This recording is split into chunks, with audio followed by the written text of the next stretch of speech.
বন্ধুরা, আপনাদের নিশ্চয়ই মনে আছে আজ থেকে 3 দিন আগে মানে 72 ঘন্টা আগে জম্মু কাশ্মীরের পুঞ্চ সেক্টরে পাকিস্তানের শোরগুলো পিছন থেকে ভারতের বায়ুসেনার গাড়ির উপর ফায়ারিং করে। হঠাৎ হামলা করায় সেখানে ভারতের 5 সেনা ঘায়েল হয় আর একজন বীর সেনা বীরগতি প্রাপ্ত হয়, যেটিকে দেখে ভারতের বায়ুসেনা প্রচন্ড রেগে যায়। আর এই ঘটনাকে দেখে ভারতের বায়ুসেনা প্রমুখ চৌধুরী যে একটা স্টেটমেন্টকে জারি করে বলে যে পুরো এক সপ্তাহের মধ্যে এই হামলার সাথে জড়িত মাস্টারমাইন্ডকে খুঁজে মারা হবে। এর সাথে সাথে সেই সমস্ত জিহাদিদেরও ছাড়া যাবে না যারা আমাদের গাড়ির উপর ফায়ারিং করে। আর দেখুন বন্ধুরা, যেমনটা ভারতের এয়ার চিফ বলেছিল ঠিক তারপরেই এমন টাইপের এখন খবর সামনে বেরিয়ে আসছে। আপনারা স্ক্রিনের উপর একটা আর্টিকেলকেও দেখতে পাবেন, আজ তাক নিউজের আর্টিকেল। সেটির অনুসারে কাশ্মীরি পণ্ডিতদের মারার লিডার সাথে মাথার উপর চাপানো ছিল যার উপর 10 লাখের প্রাইজ। আর এই শোর ফ্যাক্টরি সংগঠন ছিল A++ ক্যাটাগরির জিহাদি আসিদ আহমেদকে সুরক্ষা বল সফলভাবে 72 ঘন্টার মধ্যে 72 হুড়ে পাঠিয়ে দিয়েছে, যেটিকে দেখে পুরো পাকিস্তান এখন কান্নায় ভাসছে। প্রথমে এটা জেনে নিন যে বাসিদ আহমেদ কে ছিল, কিন্তু ভারতের সুরক্ষা বল পুঞ্চ হামলার পরে 72 ঘন্টার মধ্যে কেনই বা কে জাহান্নামে পাঠিয়ে দিল আপনাদের বলে দিই। বাসিদ আহমেদ মাস্টারমাইন্ড ছিল এই প্ল্যানের, বিশেষ করে কাশ্মীরি পণ্ডিতদের।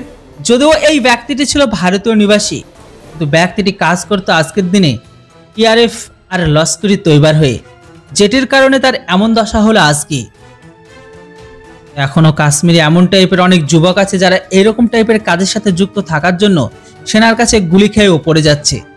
যদিও বন্ধুরা TRF কে এই কারণে গঠিত করা হয়েছিল যে ভারতে হওয়া আতঙ্কবাদী হামলাতে সোজাসুজি যেন পাকিস্তানের নাম না আসে, যেন তারা FATF এর ব্ল্যাকলিস্টের হাতে থেকে বেঁচে যায়। কিন্তু TRF কে টাকা দিয়ে থাকে পাকিস্তান।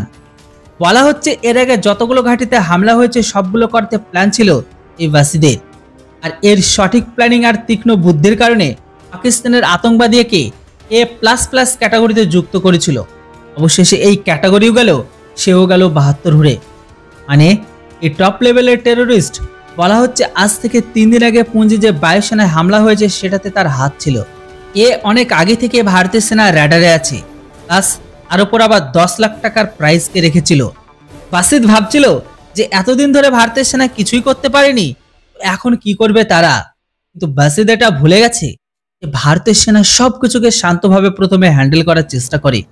যদি সেখানে ভারতের সেনা ফেলিওর হয় তাহলে ভারতের সেনা স্পেশাল অপারেশনকে চালায়।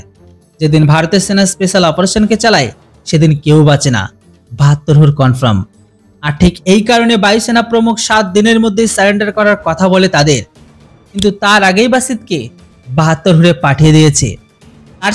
তার সাথে যুক্ত সহকারীদেরও 72 হুড়ে পাঠিয়ে দিয়েছে, যারা সেনার ট্রাকে ফায়ার করেছিল।